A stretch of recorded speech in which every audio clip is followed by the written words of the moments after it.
Lori Daybell finally spoke out for the first time really ever in a public interview, and she had several truths to tell, allegedly. We're going to talk about it in today's video.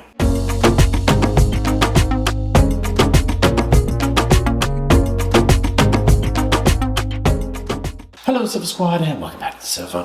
Psh, that sofa's missing, but I'm right here. My name's Paul if you're new to the channel, and if you're not new to the channel, well, guess what? Spoiler alert, my name's still Paul. Now, what we're talking about today, y'all, buckle up, brace yourselves. I couldn't believe it when I saw this advertised, and what I'm talking about is Keith Morrison, Dateline 2020's interview with Lori Daybell from jail or prison, wherever she's at, awaiting trial in Arizona for some alleged, at this point, crimes. What I do, if you're new to the channel or not new to the channel, I always like to say this is how I go about this. I'll watch the show, the docuseries, whatever it is, and make notes as we go, and then I'll just talk about it as it played out and as I took the notes. Now, what's different with this, they didn't just let the cameras roll and let Lori talk, which I wish they had. They basically were telling the story of the case and then sprinkling it with this interview with Lori. So, that being said, what I have chosen to do is just talk about the parts that Lori was talking about. So this is almost in the context of, you know what the case is about, okay? Because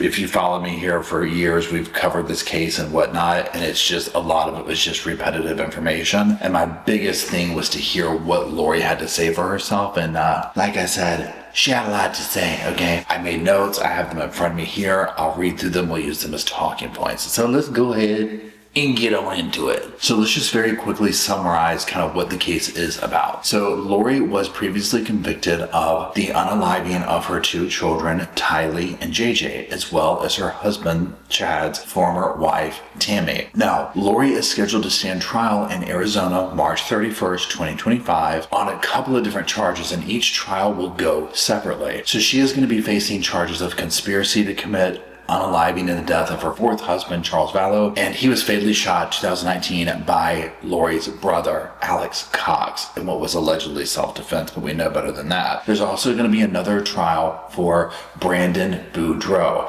This was Lori's former nephew-in-law. It was the ex-husband of her niece, Melanie Pulowski. I have to get the names off. Right, I'm sorry. He is still alive. Somebody attempted to take his life. We can only imagine it was probably Alex Cox, right? So he lived. She'll face trial for that. Okay, that's very quickly what's going on here. Let's get into some of the things that Lori divulged during this interview. So, like I said, Dateline with Keith Morrison sat down with Lori Daybell. This is like her first interview, okay? Now, this was the only time that the facility she's being housed at would allow this to take place, and they only granted him 90 minutes. So it was like, get in there, get done. Now, Lori saunters in. She's got her makeup done. You know, she's full of smiles and giggles. Her eyebrows showed up 5 minutes before she got there, okay? I mean, she made sure to pay special attention to everything, okay? Now, in some of the teaser footage at the very beginning, we hear Keith say, you know, you're the most hated mom in America. And she laughs and she's like, I've heard that before. And she talks about like how the media twists everything around. And then she says that she's not exposed to what goes out there in the real world. So, you know, for obvious reasons, right? She's in prison, okay? So she's not like sure of like the narrative, I guess, is what she's trying to say. And, you know, and he asks her, are you misunderstood? She's like, yeah, I am. Now, also, she says that, you know, she loved Chad for eternities and eternities and so on and so forth. And that she'll continue to love him for eternities and more on and ever and all that stuff, okay? Then Keith asked her if she remembered that first meeting with Chad. And she's like, yes, it was amazing. And he's like, well, why? And she was like, the veil was lifted once again. It opened up wide and gloriously. And she's like, you know, Chad and I remembered each other from all these lives. And then she talked about like looking down on herself like as if she was removed from her body type situation. And she was like, you know, Chad and I recognized each other spiritually. Okay, we knew what each other's portals were like. And she was like, you know, we knew each other for eternities and the whole 9 yards, okay? So then another part, Keith is asking her about the divorce from Charles Vallow. And, you know, he's like, well, why didn't you just get one? And of course, she kind of scoots by some of this stuff. And he's like, so when Chad came along and told you that you're, you know, a goddess and that you've lived all these eternities, and Lori stops him. And she's like, who said that? Did you say that?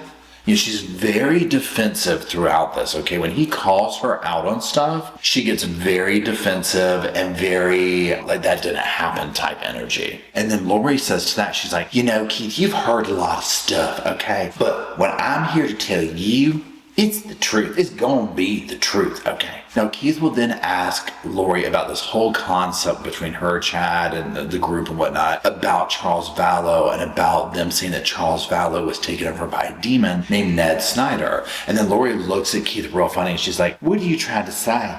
You trying to say that Ned Snyder took over Charles or something? You trying to say all that? And Lori gets super defensive about this, and she's like, oh, really? Would you have proof of this? Did you see it? And he's like, yeah, girl, there is videotape of this, okay? There's like lots of evidence of y'all talking about this. And she's like, really, Keith? Really? Really? Seriously? Like, she doesn't believe him. And like I said, there's like so much evidence otherwise. I can't believe that she would do that. She just kind of gives him this weird look. And she's just like, is this where you're going with this? Is this where you're going with this? And Keith's like, Charles was terrified that Lori was going to kill her. And then that's when she's also like, really? Is this where we're going? And he said that she wanted to talk about it after that. So this is what I'm talking about with Lori. And again, looking at this as like a precursor to the trial, okay? Because all of this evidence is going to come up and she's representing herself. And it makes me very concerned as to how this is going to play out in a courtroom. Now then Keith will confront her about the whole insurance thing. And what I'm talking about is once she found out that she wasn't going to get that $1 million settlement from her son, JJ, because Charles's sister, Kay, was going to get it. He switched everything over when he started seeing that Lori's getting crazy. And so Keith confronts her about this, and this sets her off, okay? She's like, I can't talk about that. I'm in trial coming up, as you very well know, Mr. Keith. And again, honestly, on that part, I'm like, I don't blame her. I would never even agreed to the interview. I'm like, is she crazy? I mean, well, that's subjective at this point, right? But literally, I was like, she's doing an interview? I think he said it was 6 weeks ago that they did this. Then another part, Keith is like, they get her to talk about Jesus. And he's like, does Jesus visit her often? And she's like, oh, yes. Oh, he visits all of us. He's a very good friend, but guess what? I'm his favorite. And she's like, I'm just joking. Can I joke with you, Keith? And it's super cringy, y'all. And she's like, if I ever had a bumper sticker, like if I ever had one again, I know I don't have a car, but like if I had one like in my jail cell, she doesn't say that part about not having a car, but literally she's like, if I ever had a bumper sticker, it would say, Jesus loves you, but I'm his favorite. And the whole time, you gotta hand it to Keith. I mean, he's so great, right? And she'll even talk about his ominous voice later. But he goes along with this just to get her to keep talking, I guess, because, he'll say she's just all over the place. Now, Lori will continue to stick to this new story that we really first heard of. We got a precursor to it during her sentencing at her trial, where she was like throwing this stuff out like, sicknesses happen, accidental deaths happen. And then when Kobe Ryan, her oldest surviving son, who has his own podcast, look his name up on YouTube, you'll find it, he interviewed her from prison. And she basically, when he's like, what happened? She comes up with this whole story that Tylee's the one who killed JJ and then unalived herself. Well, we can tell from this interview with Keith that she's gonna double down on that story. Now, as we know, part of that story that she'll go into is talking about Tylee, her daughter. And she was like, Tylee was super sick. She had this pancreatitis situation. And she'll talk about this later again in the interview. So they briefly touch on that part, okay? So then they get into the subject of like, the media and stuff like this. And Lori talks about how she's surprised that, she'll hear from somebody that people make blogs and videos about her every day. And she's like, how would they be able to even do that? Now, remember earlier she talked about like, she's unaware of what's going on out there, which I think is completely false. I think she knows exactly what's going on out there. There's no way you couldn't. Now, to the degree that like we do, for her to be able to see some things with her own eyes, now she'll have access and she's representing herself. But clearly there's something she can't go, look up her past interview, which she can do that now, I guess. But you know what I'm saying? Like, she's not going to see some of the stuff because they won't let her watch it, right? So to a degree, that's true, but she has her minions out there, I personally think. Chad Daybell's kids, people like that, reporting back to her. And probably, I was going to say Chad, but that's not true anymore. She talks about how she's surprised by that and whatnot. Then she'll go back into this narrative about how the media takes all the tragedies and does this, and talks about specifically herself, how the media has taken all of her tragedies and turned them into something more. And she'll say that what happened to her is basically one tragedy after the other. And then Lori will say, so on that like tragedy, Lori will say about Tammy Daybell. Remember, Tammy Daybell is Chad Daybell's like wife who they murdered. She'll say that Tammy Daybell died of natural causes, and she's like, Tammy knows this, and Tammy knows the truth, and Tammy knows that I know, and Tammy knows, that I love her and she loves me. We've been friends for eternities. And she'll say that Tammy comes to visit her in jail. Okay, Jan. Then they show this other segment where Lori tells Keith that he's going to have to write these questions down, and she'll answer them one at a time. And then she'll start laughing, and she's like, I thought we were going to be friends, Keith. And Keith kind of chuckles, and he's like, I thought we were friends. And Lori laughs and says, I love everybody. I'm friends with everybody. I like spreading the love all over, in and around the portal. She doesn't say that portal part, but she does say that she loves spreading the love. And one of the things that she'll do throughout this is Lori, to me, has a very flirty personality. And again, I don't know her. I've never met her in person. I've never seen her in person. This is just from past videos we've seen of her, as well as just watching her in court and interacting. And especially when she gets around men, and I feel like she kind of does this a little bit with Keith as well. Keith will then go into, speaking of relationships, he'll be like, now what was this relationship with Chad? She's like, you mean my husband, who I've been married to for 5 years? That Chad? Yeah. So, I'm Lori Daybell. And she says this, and I'm like, girl, I think you're the only one that's proud of that. Then Keith will go in for the hard-hitting questions, and he'll confront her about the purchase of those wedding rings. Okay, so remember, her and Chad got married. She buys these wedding rings before Tammy was even murdered, very soon beforehand. Now, she gets very angry over this question, and she's like, you don't know what you're talking about. You just believe these rumors. And then she does this little weird thing where she sings, she's like, rumor has it. And I'm like, girl, don't do the Adele thing. We don't need it. Okay. Right? And so she does that. And, she's like, who are they? Who are these people, And he has to ask her multiple times about this over and over and over. And then she's finally like, those things, the rings, the wedding dress, everything was purchased originally for Alex and Zulema. Remember, Alex and Zulema got married too. And she's like, we borrowed those from them. And after we used them, we gave them back. Okay. And it's like, Now, throughout this, remember I said, I'm just talking about what she said. Throughout this, and this is one example, we'll hear from detectives who quickly, show receipts for this is not true. There's no talk of her talking to Zulema about getting a wedding dress. None of this stuff, right? I mean, it doesn't even make sense. Look at Lori and Zulema. You think they can wear the same dress?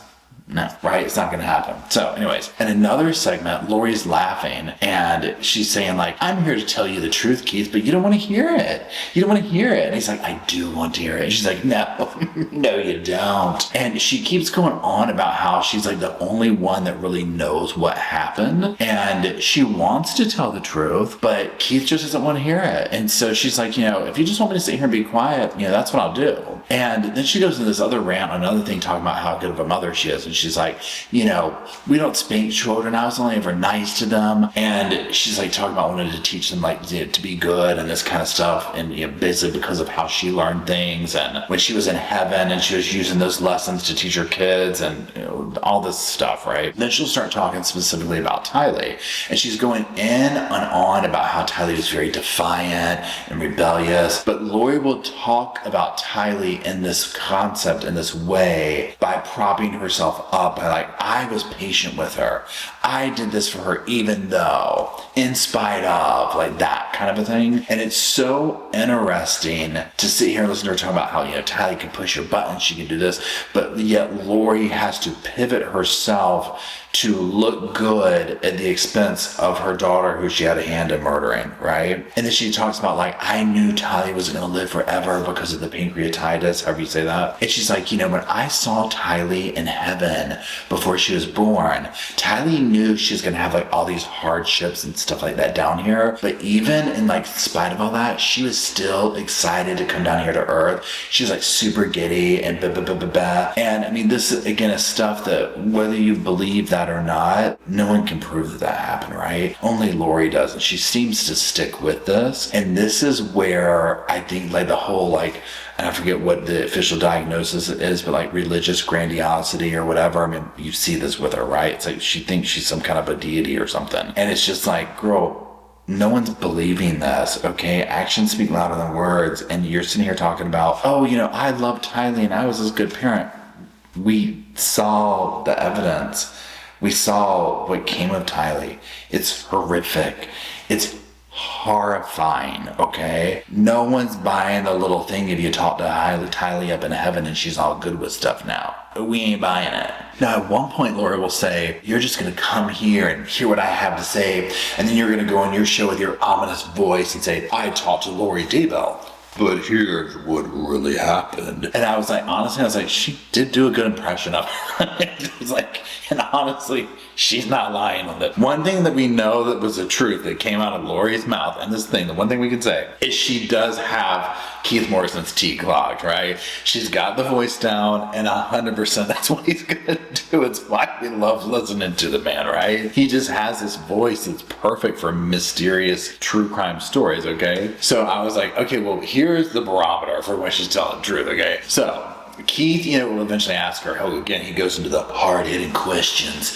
And he's like, why did Chad label your children as dark zombies? She denies that, of course. And then she's like, did you hear him say that? And he's like, no, I didn't, but like others did. And there's like all this evidence. She's like, well, I didn't hear that. And he says, well, there seems to be a pattern of people around y'all getting labeled as dark or zombies and then dying. And Lori's like, no, that's the narrative that you've been going with, Mr. Keith. And Lori says that she's been falsely accused, she's been falsely arrested, and she will be exonerated. And then like towards the end, Keith straight up asks her, he's like, were you there that night your children died? And she literally, the mental gymnastics that you see her go through here to avoid this question, and he keeps going and he keeps going. And he's like, did you watch your children die? She avoids that. Okay, and then she finally says, I was not there when they died, as you very well know. And I told Colby. She says she did not kill anyone, she did not participate, and she did not conspire. Lori will also say that she has seen the future and that she's seen Jesus, and like Jesus showed her she wasn't in jail. Those were the main things there. Now, let's talk about some of my opinions here. Okay, so a few takeaways from this. Number one, Lori looked like her face, and I'm not trying to be petty when I say this, like I get like, my understanding she probably did Botox and stuff like that, so I get that stuff's gonna change. The contortions that she was making her face in, whenever she talked, and I probably can't even do it, but she would do like this, like, oh really, Keith? Like her face had this contortion to it that honestly, and I mean, I don't know any other way to say it, I was like, that's a devil right there. That's a demon. Something's got a hold of her, okay, right? And I don't even know a better way to say it, but it was like, whatever rabbit hole she went down, it's like, she's so far down that it's like contorted her, okay? Now, that being said, I'm not trying to in any way insinuate that she doesn't know what she's doing. I personally, after watching this, even before this, but especially now, 100% she knows what she did is wrong, right? Because if she was, like off here, she wouldn't be so skilled at constantly avoiding the questions and going and skirting and doing this and lying and making this up, and she wouldn't be able to do that, okay? So that part, 100% she knows what she does wrong. Also, yeah, there is this like, and I don't know, I'm not a therapist, I'm not a doctor, we need hidden true crime for this part right here, okay? Like, she is some kind of a narcissist. And I don't know if there's like special part, like a religious narcissist or the grandiosity or delusions, whatever it was that they said that she had, definitely. Like she just still goes on and on and on about this religious stuff. Now, I also think that at a certain point, if you did and participated in these things, you would have to buckle down and stay like 100% strapped to that belief system. Because if you didn't and you said this, like, no, you know what, I was wrong. Gosh, what did I do? Well, what you did was your children are dead. All these bodies are around you. You've thrown your own life life away. You see what I'm saying? So it's almost like you have to double down before you can admit that you were wrong, like to stay sane, I guess. I think as a precursor to the trial, this is going to show us, oh yeah, I think that the trial is about revenge and getting the last word. And spreading the gospel, if you will. And like talking to Chad and people like that if she's going to be able to. You know, like getting like more information and whatnot. And attention. The B footage they would show her of coming in and laughing and interacting. She loves this attention. Okay? She loves this attention. Once all of their court cases are done, the worst thing that can happen to her, and same could be said probably for Sarah Boone, is for literally no one to talk about her anymore. Right, and no one have anything to do with her. I think she eats it up. So again, to round it out, I was shocked that she did this on the eve of her trial. I will be surprised if they delay it because I don't think she's trying to find any kind of justice. I think she's just bored and wants attention and wants to do all the things I just said. And I think 90% of what she was reeling off in this interview was BS. Now, what I'll do next is I'll watch that because I know Keith and Nate Eden sat down and talked and whatnot. I'll watch those. So let me know if you want me to do like a reaction video and like give you my thoughts on those because at the time of this recording, I have not watched those yet. So that's it. You already know. What are you thinking? For the love of everything, leave it in the comment section. I can't wait to scroll through and read it. And you know, it's that time. While you're in the comment section, if you would please drop some sofas off for Rosco and Spirit, Bo and Luke, and myself and the rest of the sofa squad, okay? That way we'll have a place to sit and talk about Lori and Casey and all these crazy cases we do talk about here at the Sofa Squad. And until we meander on down there to do it, I'll see y'all soon. I just wanted to say thank you again for watching the whole video, and also thank you for being part of the Sofa Squad. Special thanks to all the Patreon members, channel members from both of my channels, everybody who likes, shares, subscribes, comments in the comment sections. It helps the channel out so much. Now don't forget, I do have that other channel, the podcast channel. That's where we go live, we hang out, we talk. We have kind of sort of a schedule, but just be sure and check it out. I'll put it up here on the screen. And then like I said in the beginning of the video, if you want to follow me and Rosco on the Instagram, go on, check it out. It's right here on the screen again. But once again, thank you very much. I really appreciate you being part of the Sofa Squad, and I'll see you in the next video.